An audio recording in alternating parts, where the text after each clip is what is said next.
Hey, what's going on guys, it's FPL Yusuf here and welcome back to another video on my YouTube channel.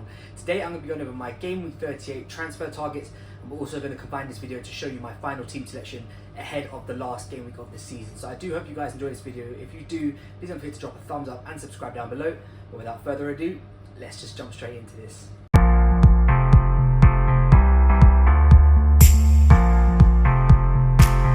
Okay, welcome back guys. Thank you so much for being here with me today on my YouTube channel for another video. Before we get into this one, if you guys wouldn't mind dropping a thumbs up and subscribing down below, it would be greatly appreciated. So I am back. It has been a while. It's been nearly 2 weeks since I've had an upload. I've just had a lot of stuff going on. You know, work's been really busy in real life, but obviously we are coming towards the last game week of the season, so I had to just make sure I got one last video up before this season ends. So we're going to do, like I said in the intro, it will be a combination of transfer targets as well as showing you guys what my final team selection is. We'll go through captaincy rankings, some projected team odds as well. So a lot to talk about in this video, but I am glad to be back and I do hope you guys do enjoy this video. Right, so let's start by talking about some of my transfer plans that I'm looking to do ahead of this game week 38. Now, like I said, it's the last game week of the season, so we do want to go out on a high. I think this game week is the most unpredictable one because, you know, a lot of teams have kind of got their season wrapped up. There's some who are playing for stuff, but for the majority, everyone else is kind of sort of getting ready for the holidays now and getting ready for pre-season. So there could be a lot of changes to certain teams. So we'll start with Arsenal first, as that's where most of my transfer targets are going to be sort of based around. And I'm going to start off with the defence. Jurrien Timber and William Saliba both are going to be out of this game, this final game of the season, which means players like Ben White, Zinchenko and Tierney become really interesting assets to me. So obviously for me, I own Jurrien Timber. So usually I don't advocate from swapping one player to another player from the same team for a game week. It usually doesn't really make sense. However, Arsenal are playing against Southampton, so on paper, they probably do have the best fixture, which means there could be goals in this game, and for fullbacks in particular, there could be assists here, which is why I've highlighted Ben White and Zinchenko in particular, as well as Kieran Tierney. Now, I personally think that all three are going to start. I think Ben White will probably start at either right back or centre back. I think Zinchenko might start in the midfield and Tierney could start at left back. Obviously with Zinchenko and Tierney in particular, it's their last game for Arsenal, so you'd imagine that they're going to just play all the way through. And in this game, you know, you're almost expecting Arsenal to keep a clean sheet just because of how good they are. Obviously it's the last game of the season for them, so they're naturally going to be looking to go forward a lot more, which means assists could come, potentially goals as well, so definitely something to look out for. Like I said, I own Jurrien Timber and he's going to be ruled out, which means Ben White will be at right back. We all know how attacking he can be as well, so I think there's high upside for the Arsenal defence this week. I think if you do own them, you know, if you're going into this game with one free transfer, I definitely think that, you know, taking a minus this week could definitely pay off, you know, depending on who you bring in. But in terms of the Arsenal defence, that's kind of where my head's at the moment. These are the three transfer targets I'm looking to bring in. The Arsenal midfield, now I own Mikel Merino.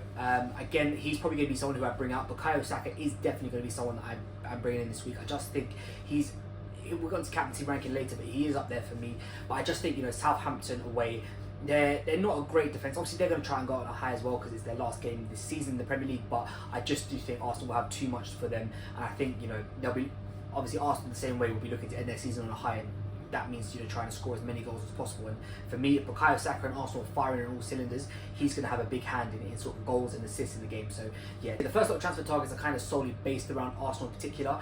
But I also am looking at Alexander Isak. Now, I personally do think he's going to be fit and available for this game. Obviously, Newcastle, if they win, they guarantee themselves Champions League football next year, which is a big thing. It's a big thing for financial revenue for them, but also for stature and attracting new players in the summer. So I do expect him to play. However, I am looking to take him out for Evanilson. Obviously, Evanilson is at home against Leicester. Leicester probably the best of the three promoted sides, but, you know, Bournemouth at home, we've seen, of course, across this season that they can score goals. They haven't really been at it the last few weeks, so maybe they're kind of on the beach. And, you know, as I was speaking about earlier, there are some teams who literally have nothing to play for.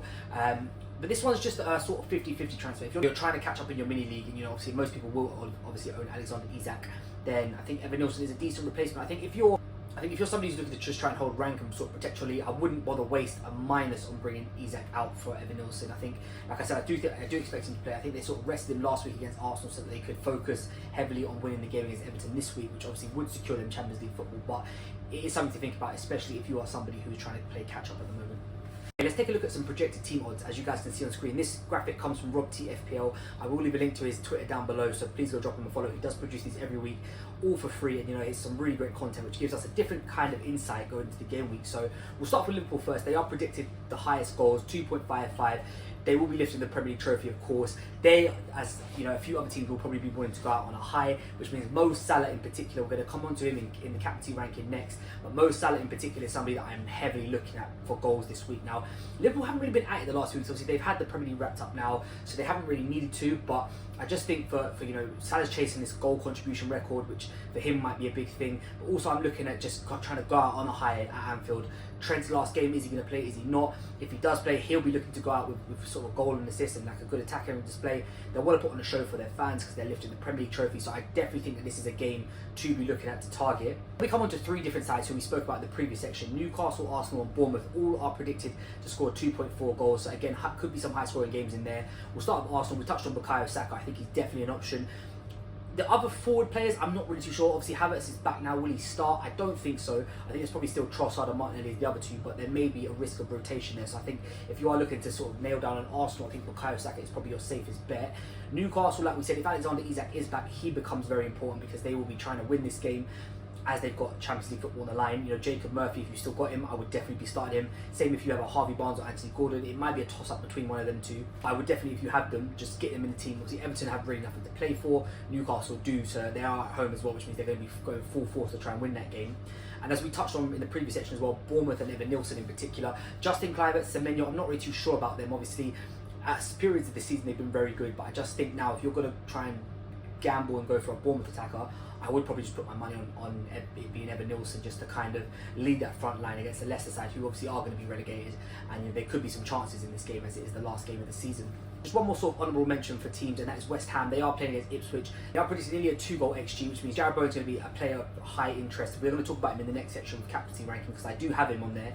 And I think, if you own him, you definitely start me keep him. If you are looking to maybe go a little bit differential, I think his ownership is starting to creep up ever so slightly. But I think if you are, like I said, going into this final week trying to play catch up on someone, there are other worse options that you could go instead of Jarrod Bowen. And like I said, they are predicted 1.85 XG, nearly 2 goals in this game. Obviously, Ipswich are also relegated, so this one could be quite a high scoring game too. Okay, let's move on to captaincy ranking now, and as I spoke about in the previous section, Mohamed Salah is top of that list. Liverpool got the highest expected goals in this game. They've got so much to play for because they're playing for a spectacle to give to their fans. Obviously, it's Trent's last game, which means if he's playing, he's going to be extra attacking, which will mean more chances for them. They're obviously lifting the Premier League as well, so they do want to do it on a high. Mo Salah's predicted just above seven points for this game, so it should be a goal at the bare minimum. I do expect this one could finish a sort of 4-5 though, so yeah, Mo Salah is going to lead the way on number 1 and captaincy choice, closely followed by Bukayo Saka, who is in at number 2. Obviously, they are playing against Southampton, who are relegated.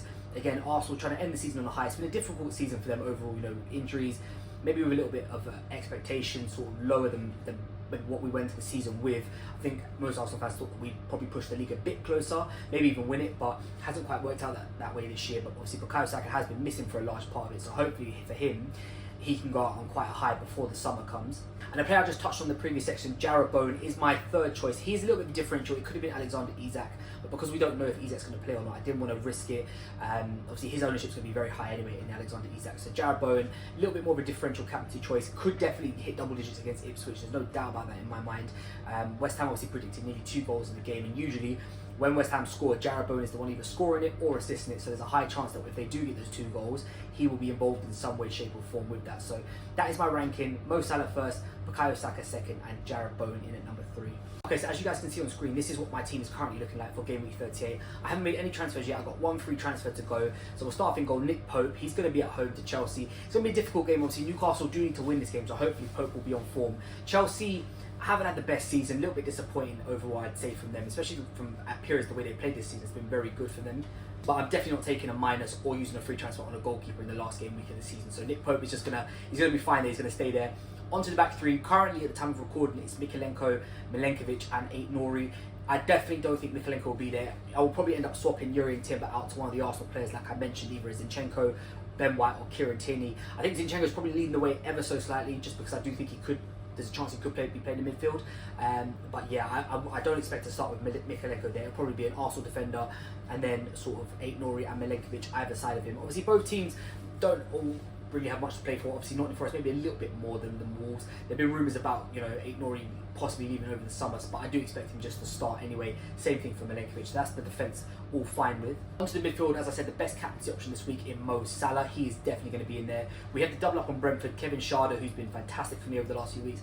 Bryan Mbeumo again. Is this potentially his last game? There's been a lot of talk about him leaving in the summer, Arsenal being one of the potential destinations, so just something to keep an eye on. Maybe an outside captaincy shout. I didn't include him in my ranking, but not to say that he can't turn up in that final game week.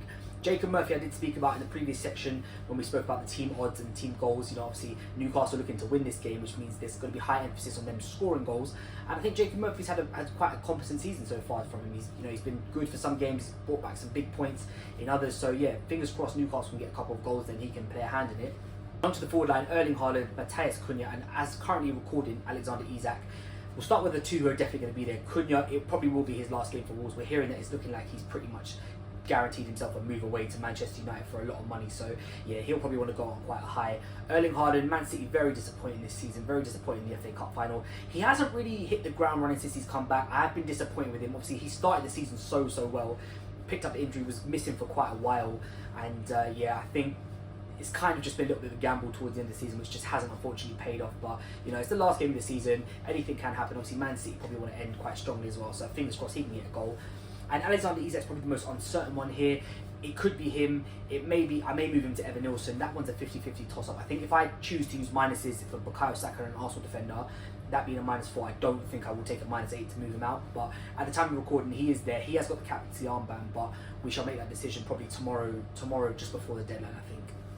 Okay, thank you guys so much for watching this video. If you have enjoyed it, please don't forget to drop a thumbs up and subscribe down below. Once again, I'm so sorry I've been away for so long. Obviously, work just has been really crazy over the last few weeks, which is why it's been about 2 weeks since I've uploaded. But we are back before the last game just to get a quick video in.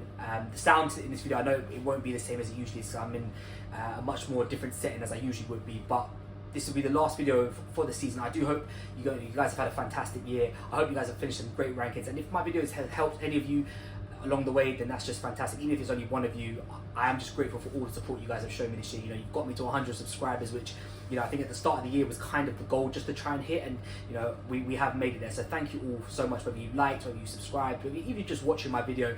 It really, from the bottom of my heart, I am truly grateful. So thank you so much. And this is to a good end to the season and hopefully a good start to next year as well. Just quickly, if you guys have got any recommendations about how I can improve my videos, you know, obviously over the summer I'm gonna have time to sort of go away, reflect on what I can do better on my channel. So if you guys got any suggestions for it, feel free to leave it in the comments down below. I will be listening to everyone, because obviously I'm just trying to make the best content I can do.